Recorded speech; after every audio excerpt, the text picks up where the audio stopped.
Olá! O programa Cidadania LGBT+, da TV Assembleia, em parceria com a Subsecretaria de Políticas Públicas LGBT+, está no ar.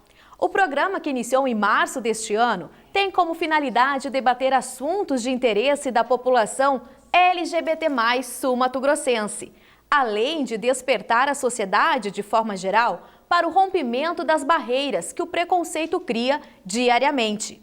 Agora nós vamos relembrar alguns dos principais temas abordados por nós ao longo de 2022. A primeira edição do Cidadania LGBT+, nós falamos sobre as políticas públicas aqui no estado e sobre a campanha de combate à LGBTfobia.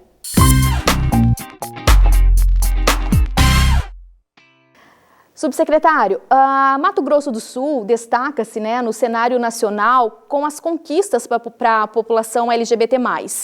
Nós somos o primeiro estado a ter uma subsecretaria específica para essa pauta. Nós temos um site lançado também que aborda essa pauta. E agora, essa campanha para discutir a questão do enfrentamento à LGBTfobia. Como o senhor avalia todas essas conquistas? Mato Grosso do Sul, já que ele é referência nas políticas públicas para a população LGBT. Então, o caminho, talvez, que a gente tenha percorrido diferente, a gente se orgulha disso, é de institucionalizar a nossa política. Então, a gente trabalha com uma política de Estado. É claro que, para uma política de Estado, ela se consolidar, você precisa de marcos normativos e de campanhas com impacto para a população. E isso a gente tem tentado fazer e a gente tem percebido resultados que, de fato, mudam a vida das pessoas LGBT+, do nosso estado. E, subsecretário, a gente sabe que esse combate à LGBTfobia, ele é um tema muito amplo, que exige muito trabalho, que de fato depende de muitas mudanças estruturais. E essa campanha, ela vem para, de fato, instigar essas mudanças, para fazer com que as pessoas pensem, que todos somos responsáveis neste combate, neste enfrentamento? Exatamente, assim, essa campanha, especialmente, ela tem um objetivo de estimular a população LGBT a fazer a denúncia, mas também de engajar todos os setores da sociedade para o enfrentamento à violência. Infelizmente, a nossa sociedade, ela não tem muitas informações científicas, pedagógicas, educativas sobre essa temática. E campanhas como essa ajudam a colocar essa temática e principalmente essa ideia de que todos nós merecemos respeito e todos nós temos uma responsabilidade de combater violência. Há mais ou menos 2 anos, o Supremo ele equiparou o crime de LGBTfobia ao crime de racismo. O senhor acredita que já tem surtido efeito? Como que o senhor avalia essa legislação? É uma legislação do qual a gente tem um desafio pedagógico, assim, equiparar LGBTfobia a racismo não faz com que a população, de uma forma geral, compreenda isso de forma imediata, Eu sempre exemplifico que a Lei Maria da Penha, com seus 15 anos celebrados esse ano, ainda tem muitas campanhas para que as mulheres entendam a sua proteção legal. Então eu vejo o impacto de ter a proteção legal, uma tipificação penal, a violência em que essa população sofre, mas também a gente tem um desafio de comunicação, de que as pessoas percebam que não é mais algo que será tratado como brincadeira, como mal entendido e sim como crime. E muitas vezes as pessoas, elas não sabem identificar que algumas atitudes se enquadram nesse tipo de crime, Porque às vezes a gente encontra algumas piadinhas, algumas atitudes. O senhor poderia nos falar o que de fato é a LGBTfobia, o crime? A LGBTfobia é qualquer atitude discriminatória ou de violência contra a população LGBT. Então isso vai desde, por exemplo, discriminar uma pessoa no acesso aos serviços, num bar, num restaurante, desde ofensas verbais, da violência psicológica. Então utilizar termos pejorativos para se referir à população LGBT é considerado crime. E o grande desafio que a gente tem é porque no nosso tecido social, infelizmente, tem muita LGBTfobia. A ideia das pessoas, não, é uma brincadeira, eu não quis dizer isso. Então a gente tem expressões que são criminosas e têm que ser tratadas como tal. Então, qualquer violência que você sofra, psicológica, uma agressão física motivada em razão de você ser uma pessoa LGBT, dificuldade de acessar serviços públicos ou serviços privados, tudo isso entra no escopo de crimes de LGBTfobia. E claro, infelizmente, né, o que pode acontecer de mais ruim nesse cenário, que são os crimes de ódio, né? Então, pessoas são mortas, assassinadas pelo fato de serem LGBT. E o Brasil, infelizmente, né, ele destaca-se a nível mundial como um país que mais mata, né, as pessoas LGBT, né? E o senhor acredita que essas campanhas ainda elas não são o suficiente, subsecretário? O que falta para a gente conseguir, de fato, enfrentar esse tipo de crime? Olha, Jaque, falta muita coisa, porque o governo do estado, instituições como a Assembleia Legislativa, têm o seu papel. O Mato Grosso do Sul é o estado que mais tem legislação de proteção à população LGBT. Mas se a gente não consegue engajar a sociedade numa luta contra a violência, a gente sempre vai estar um pouco atrasado. Então, o que a gente tem feito é um processo de articulação com diversas instituições, desde a Unidade Básica de Saúde, a Associação dos Moradores, enfim, a Brasel, por exemplo, a Associação de Bares e Restaurantes de Mato Grosso do Sul, para levar informação. O nosso grande desafio é levar informação para as pessoas. Eu entendo como educador também, que a gente, a partir da informação, a gente consegue romper o ciclo da ignorância e, consequentemente, o ciclo da violência. O programa também teve como pauta a campanha Maio da Diversidade, que em 2022 celebrou os 11 anos da lei que instituiu o dia 17 de maio como Dia Estadual de Combate à Homofobia, aqui no Mato Grosso do Sul. Além dos 32 anos que a Assembleia Geral da Organização Mundial da Saúde, a OMS, declarou oficialmente que a homossexualidade não constitui doença nem distúrbio, eliminando assim a homossexualidade da Classificação Internacional de Doenças. O Maio da Diversidade é uma série de ações, né, desencadeada pelo governo do estado através da Sub-LGBT, cujos municípios participam. E aqui em Campo Grande, a nossa Coordenadoria Municipal de Políticas Públicas LGBT também está com uma série de ações que se inicia hoje, por exemplo, com o Mães para a Diversidade, que vai ser ali no Paço Municipal, na Afonso Pena. A gente tem outras ações, como o 7º Sarau LGBT apoiado por nós da Prefeitura, e vamos aí no decorrer do maio inteiro fazer várias ações em parceria com a Subsecretaria de Políticas LGBT do Estado. E o mês de maio ele traz também uma data muito importante, né, que é o dia 17. Cris, muitas pessoas não entendem a importância dessa data para a população LGBT+, né? O que é o dia 17 de maio? Como surgiu essa data tão específica para essa comunidade?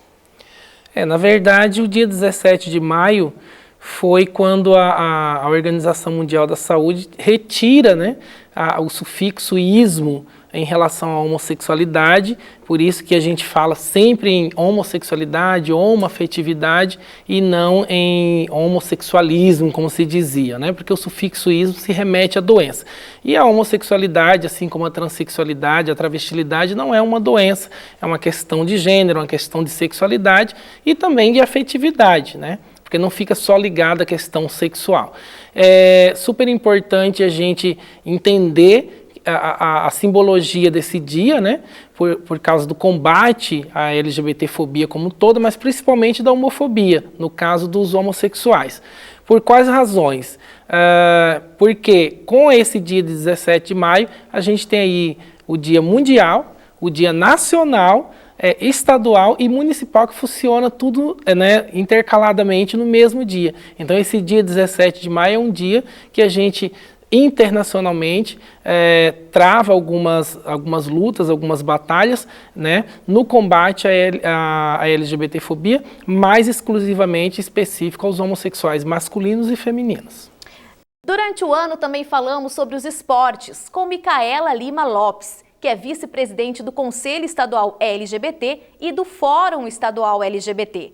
que também é assessora da Coordenadoria de Políticas Públicas LGBT aqui do município de Campo Grande, além de ser atleta e árbitra de voleibol.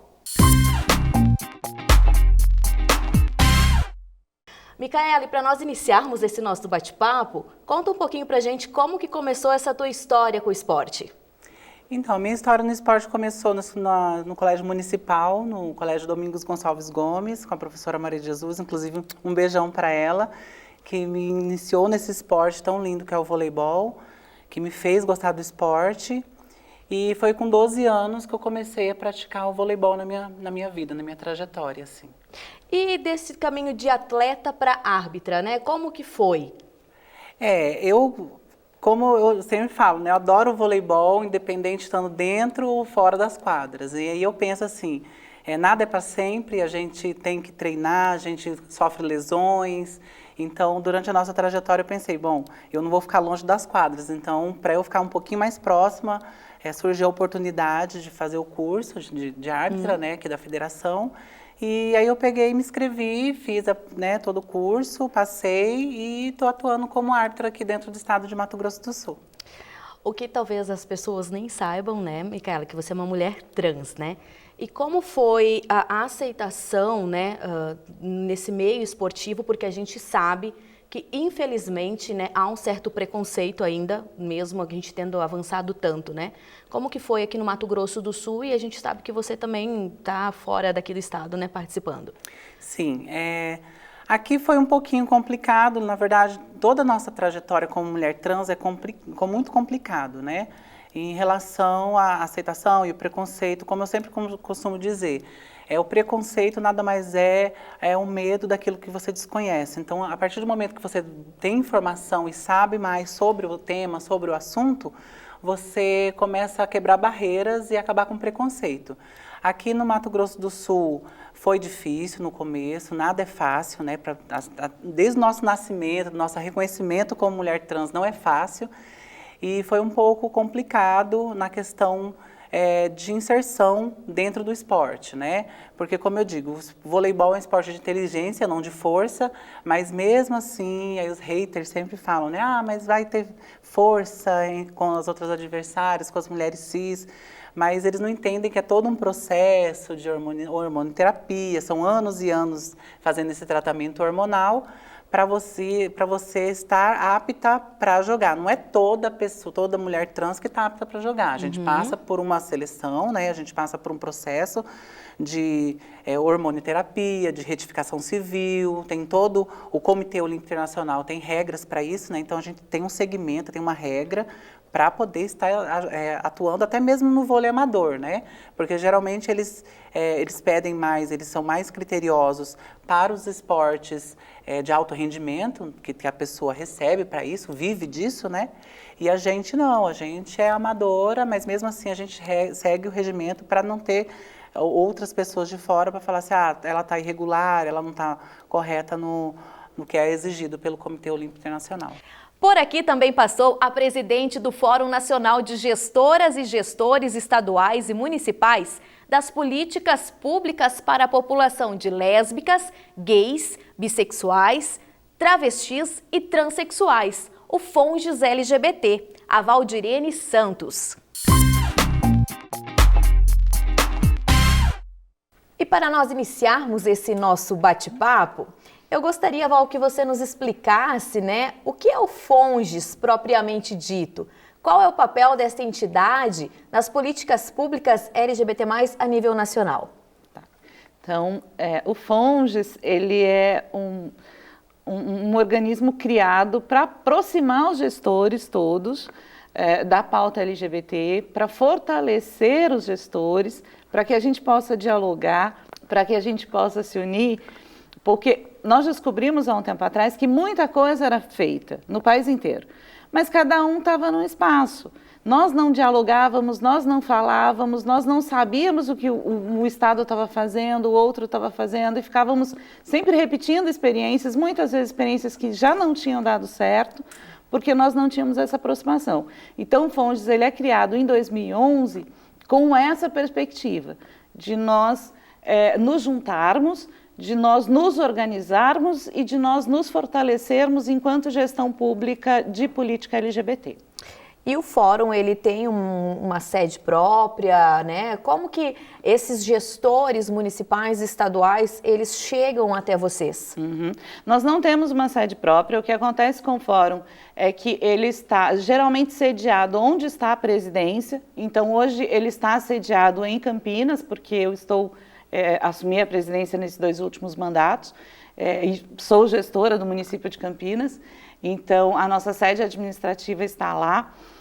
Nós temos encontros presenciais, onde nós comunicamos, nós oficiamos todos os governadores, todos os prefeitos, para que eles enviem para esses encontros os gestores que dialogam, pelo menos, com a pauta LGBT, entendendo que nem todos os municípios têm um organismo específico, nem todos os estados também têm, mas geralmente dentro da estrutura de governo de estados e municípios tem alguém que dialoga com essa pauta, então nós convidamos as pessoas através desses ofícios. E desde 2011, né, com a criação do fórum, o que você poderia nos relatar assim, de avanços, né, neste período de mais de 10 anos, digamos assim? Acho que nós temos muitos avanços, muita coisa foi conquistada. Nós conseguimos conquistar, junto com o governo federal, há um tempo atrás, um comitê de gestores para ajudar a tocar a política nacional, para ajudar a pensar a política nacional, mesmo nos cenários bastante complicados que nós temos, mas a construção desse comitê, a organização desse comitê, era um comitê que nós tínhamos representantes de todas as regiões administrativas do país e que nós estávamos lá ajudando a pensar nos recursos, em como dividir esses recursos pelo país, em como apoiar projetos que fossem interessantes para a população LGBT. Essa pauta, acho que toda a abertura de diálogo que nós tivemos com todos os governos, independente de qualquer ligação partidária que qualquer governo tenha, acho que a função do FONGES enquanto fórum de gestores é dialogar com os governos, sejam eles quais forem. Se abrir esses canais de diálogo com todos os governos, com certeza foi um dos grandes ganhos que nós tivemos ao longo desses mais de 10 anos de FONGES. E você consegue mensurar, assim, nos falar quantos municípios, né, e estados participam ativamente do fórum? Hoje nós temos 104 órgãos gestores que participam do FONGES. São todos eles ligados diretamente à política LGBT. Nós temos só 2 órgãos correlatos, mas o restante são todos ligados diretamente a políticas LGBTs. Acho que um nó que a gente tem, que é preciso dizer sempre, né? Nós não temos um lugar, a política LGBT não tem um lugar para chamar de seu, dentro das estruturas de governo. Quando a gente olha para o desenho da política, a gente vai ver que cada serviço está em um lugar, está em uma secretaria diferente, tem um desenho diferente. Então, juntar todas essas pessoas é um desafio imenso. E a partir da experiência do fórum, né, transversalizando a pauta, as experiências, né, qual análise que você faz? Muitos municípios avançaram, municípios e estados, a gente pode falar assim, né, nessas políticas públicas para essa parcela da população? Acho que nós temos um avanço considerável, precisamos reconhecer esses avanços todos, mas nós precisamos pensar também que a política LGBT, ela ainda é uma política de governo, né? Não é uma política de Estado. Então, a cada troca de governo, a cada eleição, por exemplo, em municípios e estados, as coisas mudam muito. Então, a gente perde muito em gestão. Nós tivemos muitos estados e muitos municípios que tinham gestão LGBT e com troca de governo, infelizmente não tem mais. A gente acaba perdendo muito com isso. Mas sempre que a gente perde, a gente tenta entrar em contato com o governante, com o prefeito, com o governador e dizer para ele da importância de ter a pauta, de ter a pasta lá, da importância para a população. A gente tenta dialogar com o movimento social local também, porque precisa ser uma reivindicação do movimento social, se o movimento não estiver junto com a gestão, a gente não consegue fazer muita coisa. Então, a gente precisa da força do movimento com a gente tenta sempre fazer esses acordos. E o que te trouxe aqui para o Mato Grosso do Sul, né, foram esses 2 seminários, né, realizados pela subsecretaria para debater essas pautas, né, no qual a subsecretaria conseguiu trazer, além, né, das políticas, dos gestores das políticas LGBT+, também os gestores da assistência social, da saúde, da educação, a segurança pública, né? Como que você analisa, né, esse encontro e a importância de tantas pessoas, né, de diversas áreas envolvidas para debater essa pauta? Olha, eu posso dizer que eu tenho caminhado um pouco aí pelo país ao longo desses anos à frente da presidência do FONGES, e eu nunca vi tantos secretários, tantos servidores reunidos no mesmo espaço para discutir as pautas LGBTs. Então, é preciso reconhecer o avanço do Estado do Mato Grosso do Sul, pensar o quanto vocês estão à frente de outros estados e municípios, quando pensam nessa união, quando conseguem trazer essas pessoas. Ontem ainda perguntei para o Leonardo se houve alguma pressão do Estado para que essa participação fosse tão grande. Ele disse, não, Val, a gente só oficiou mesmo. Então, a gente percebe o interesse também dos municípios em participarem, estarem discutindo essa pauta. E é isso, nós precisamos falar, nós precisamos dialogar, porque a gente só vai quebrar o preconceito a partir do momento que a gente tiver informações. Muitas vezes, a falta de informação leva ao preconceito, leva à discriminação, e são casos que a gente não pode mais admitir. Então, para que isso não aconteça, a gente precisa falar, a gente precisa dialogar, e a gente precisa falar de novo, e outra vez, e quantas vezes forem necessárias.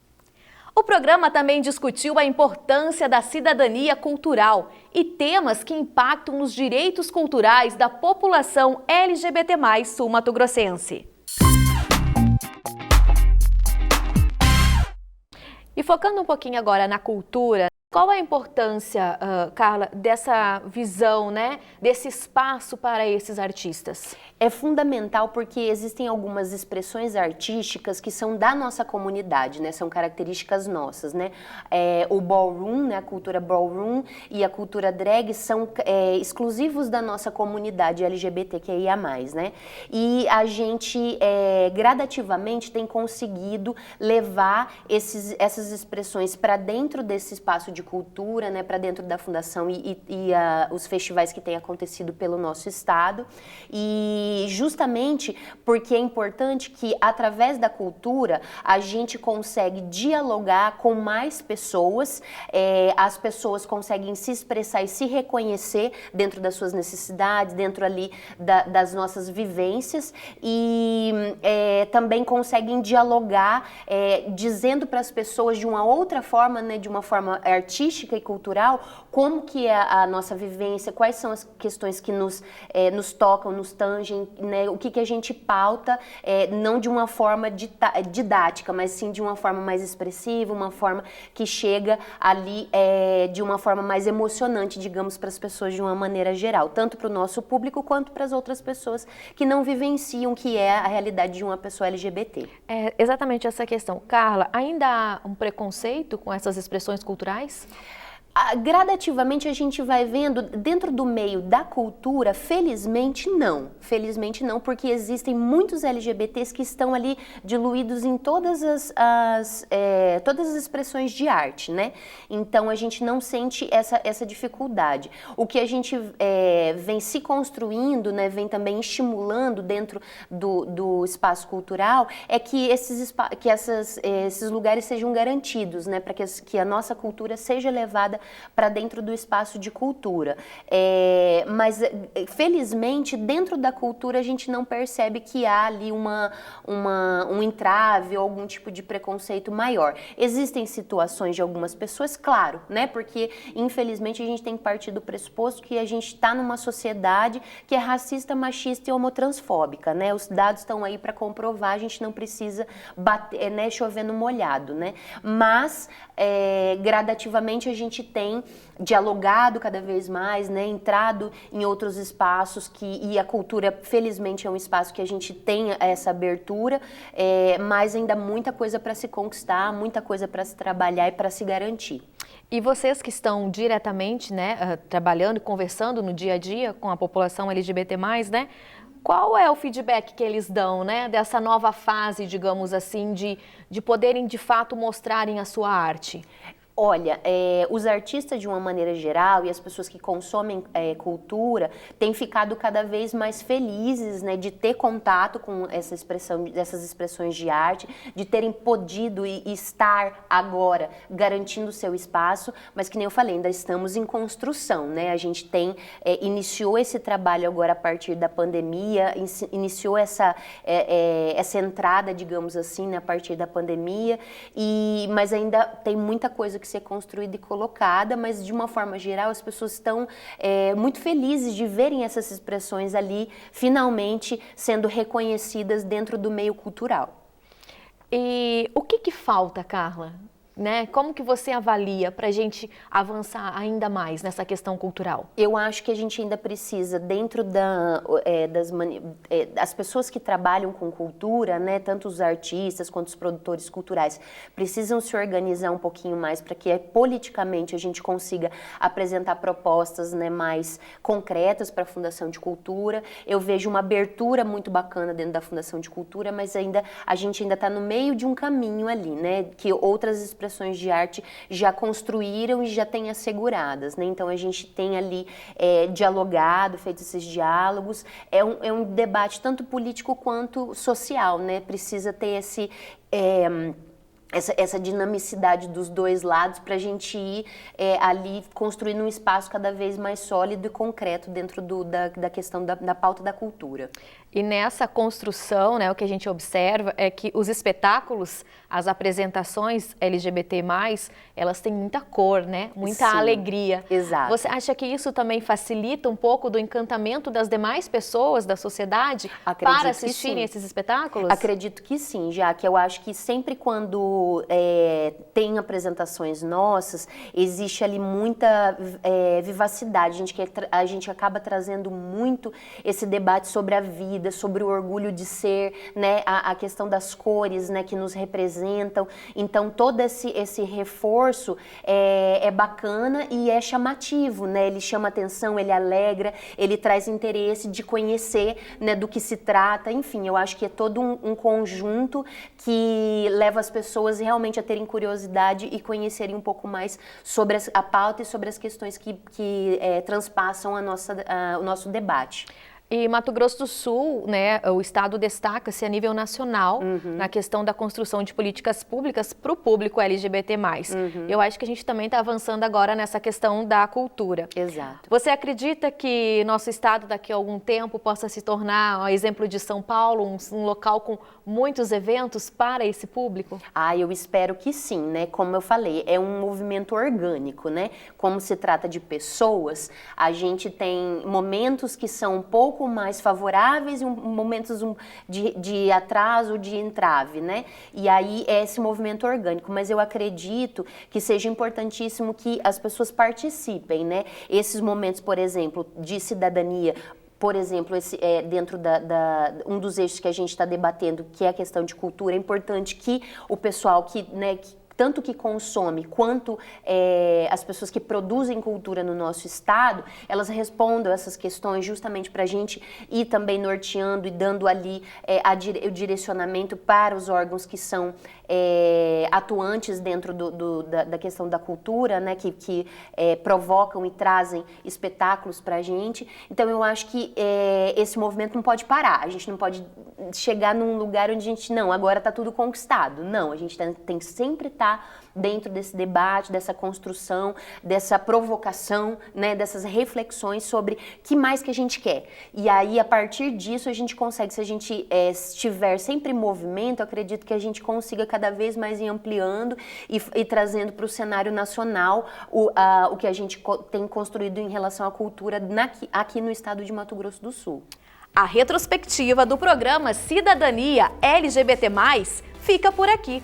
Para rever todos os programas do ano de 2022, acesse os canais da Lemes ou o site www.cidadanialgbt.ms.gov.br.